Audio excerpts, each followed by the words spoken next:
C'est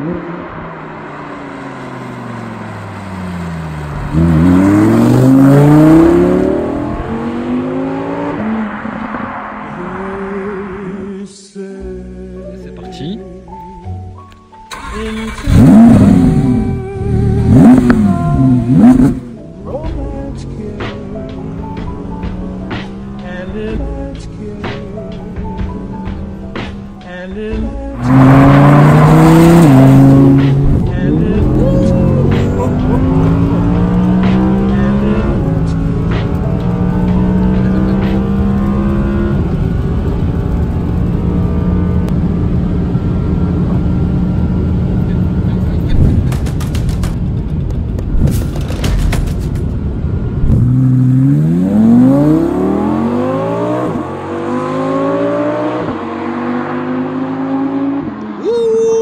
Je sais pas si vous avez entendu ce V10, mais ça ronronne pas mal dans la forêt noire et ça résonne 0 à 100 en 3 secondes 1, vitesse max 331 km/h, le prix 230 000 €. Ouh, ça fait cher, mais c'est le prix de la rareté. Sur ce V10 atmosphérique.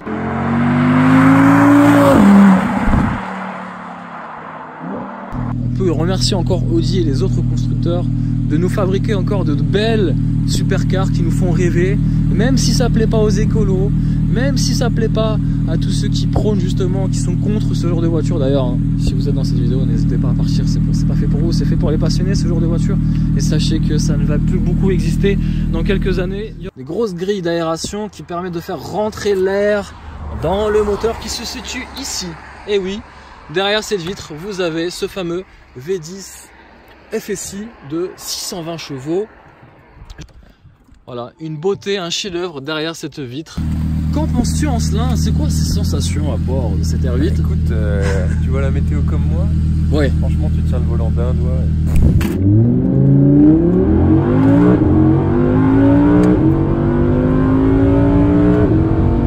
C'est incroyable. Et en plus, t'es en mode dynamique. La voiture, elle accroche, mais c'est un jeu d'enfant. Donnez-nous de l'atmos. L'atmos, ça va pas durer, mon petit Ancelin. Ok? Bon, bah, non, allez, allez. Bonne route. Ciao.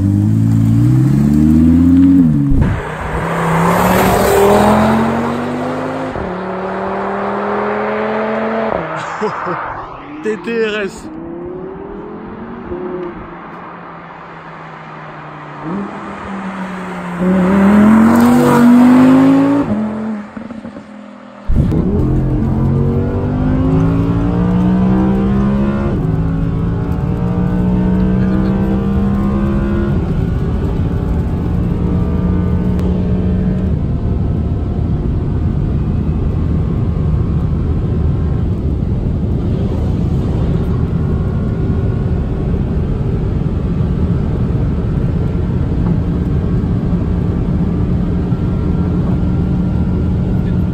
Alors c'est pas vraiment une nouvelle, hein, c'est la phase 2, vous l'aurez compris, il y a quelques éléments qui ont changé, notamment sur la face avant. Vous avez vu, il y a un retravail sur la calandre avant, de nouvelles jantes, de nouveaux coloris. Ici on a un coloris jaune Vegas, hein, un coloris assez criard, assez clinquant, mais c'est ce qu'on aime sur les supercars, c'est aussi de voir de très très belles couleurs. Ici on a des jantes de 20 pouces, étrier rouge en option. Cette config est vraiment parfaite. Vous avez noté aussi un retravail sur la partie arrière avec une nouvelle grille, de nouveaux pots d'échappement qui frappent très fort.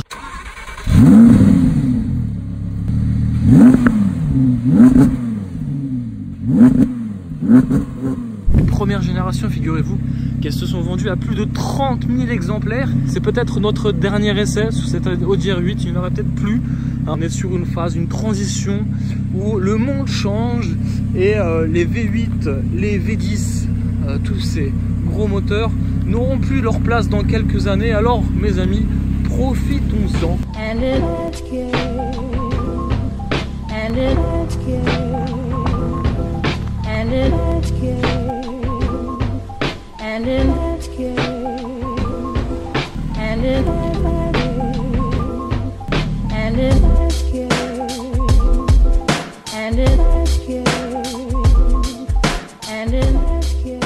Coup d'œil sur l'intérieur.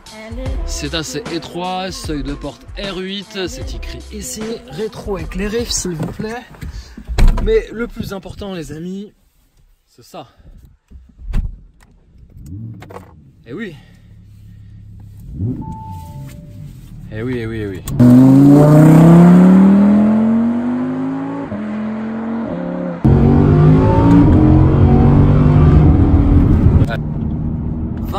Litres au 100. Forcément, hein, avec tout ce qu'on vient de faire, forcément ça consomme un peu plus. Moi, ce que je trouve pas ça exceptionnel, hein, franchement. C'est vrai. Moi, ça me, vu les accélérations qu'on fait depuis tout à l'heure, je trouve pas ça énorme. Hein. Bon, ok. Bon, si tu le dis, eh ben écoute, on va vérifier maintenant. En conduite normale, c'est-à-dire comme tout bon citoyen allemand ou français, on va remettre tout à zéro. Ok. On va tourner à droite comme dit le GPS. Ok, et puis on va se retrouver d'ici quelques kilomètres pour faire un petit point conso parce que c'est quand même important.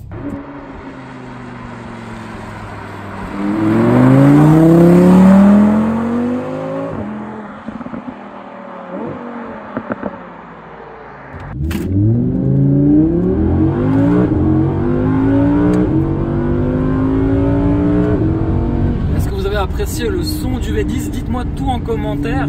Est-ce que pour vous cette Audi R8 fait partie des plus belles supercars, celles qu'on aimerait avoir dans son garage? Mais écoutez-moi encore une mélodie.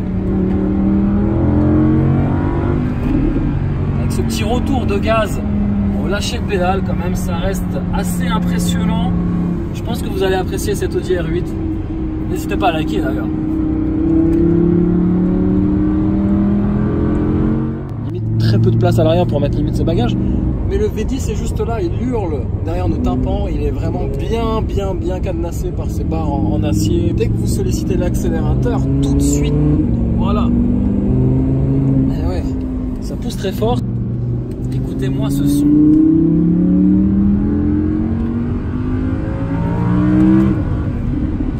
Quand même, un moteur V10 atmosphérique, 620 chevaux les amis, 620 chevaux. Des sensations vraiment incroyables, croyez-moi, les années sont comptées sur ce genre de supercar parce qu'il y a des sensations terribles qui aujourd'hui vont disparaître au profit de l'électrique. Profitons-en les amis, profitons une dernière fois.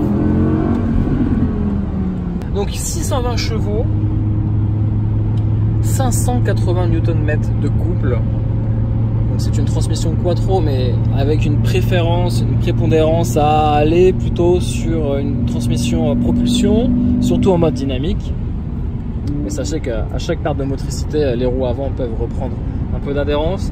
On a une boîte automatique à 7 rapports, la S-Tronic, qui est vraiment très réactive. Hein. C'est absolument agréable de passer les rapports au volant. Elle fait seulement, allez, 1595 kg, allez, 1600 kg. Donc un rapport poids-performance assez intéressant. Hein. 0 à 100 en 3 secondes 1 et vitesse max 331 km/h qu'on ne pourra pas malheureusement vérifier puisque le temps ne le permet pas. Voici les clés de la belle et le coffre est à l'avant.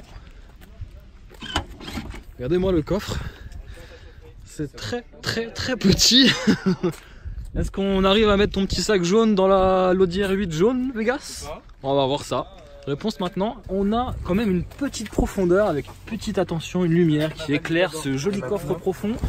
Et on a aussi, une prise 12 volts. Ancelin, tu es raccord avec... Regarde, c'est pour ça. Alors on fait le petit point conso hein, sur la consommation. Je suis à 10 litres au 100. J'ai activé le mode dynamique.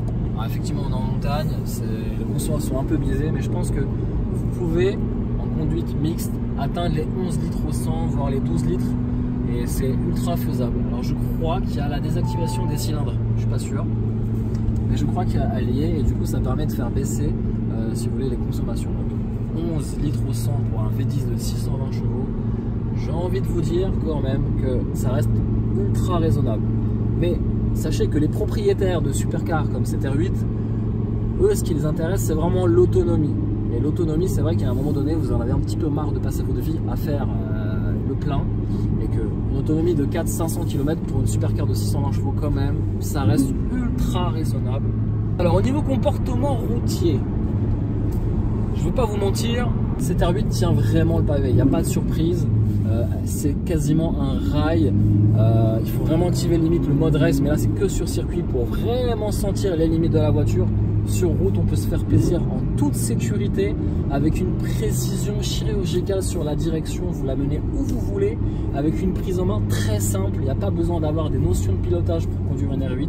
Vous activez le mode de pilotage, plutôt le mode Drive Select en mode dynamique. Et là, franchement, la voiture déjà se transforme déjà avec une sonorité un peu plus aiguisée, des suspensions raffermies, une direction plus dure. Et là, ça pétarde un petit peu derrière. Et là, les sensations sont vraiment au rendez-vous. Mais cette R8 est aussi destinée sur circuit. Et là, vous pourrez vraiment vous faire plaisir avec le mode Race. Magie, un tunnel.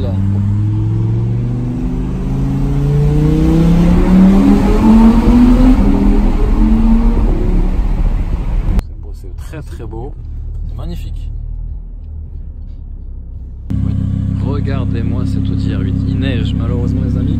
Regardez, gros pots d'échappement qui sont vraiment énormes. On est sur une phase 2, peut-être la dernière Audi R8 que vous allez voir. Donc profitons-en mes chers amis, profitons-en. Petite histoire sur la plaque allemande. Et ça, vous savez que pour l'histoire, les deux premières lettres indiquent la ville. Et donc c'est Ingolstadt pour dire le siège constructeur d'Audi.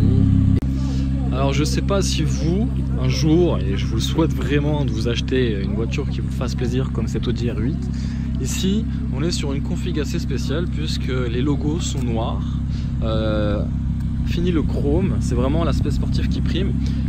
Et on va dire pour 225 000 €, est-ce que vous prendriez vous dans la catégorie des supercars? Vous en avez plein, vous avez la Ferrari 488 GTB, vous avez la Lamborghini Huracan. Dites-nous ici en commentaire ce que vous prendriez. Un bleu un peu bizarre, beaucoup moins flashy hein, que le jaune Vegas. Justement, ce jaune Vegas il est là. On va admirer la différence entre le Seat Alhambra, Audi A6 et Audi R8.